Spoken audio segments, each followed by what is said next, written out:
கல்லடி பட்டாலும் படலாம், கண்ணடி படாதே என்று நமது முன்னோர்கள் சொல்லியிருக்காங்க. ஏங்க அப்படி சொன்னால், நம்ம கண்ணில் இருந்து வரக்கூடிய சக்தி தான் உலகத்திலேயே மிக பெரும் சக்தி. ஒருத்தர் கண்ணால் ஒரு பொருளை தொடர்ந்து பார்க்கும்போது ஒருவரிடமிருந்து மற்றவரிடம் கதிர்வீச்சுகள் மூலமாக பல்வேறு விதமான எண்ண அதிர்வலைகள் டிரான்ஸ்ஃபர் ஆகும்.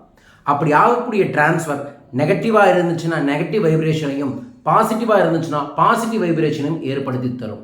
இதைய முன்னோர்கள் உணர்ந்து இதைய திஷ்டி என்று சொன்னார்கள். அது நம்மளோட ஒளி உடலில் படும். அதன் மூலமாக நமக்கு பல்வேறு விதமான பிரச்சனைகள் ஏற்படும்.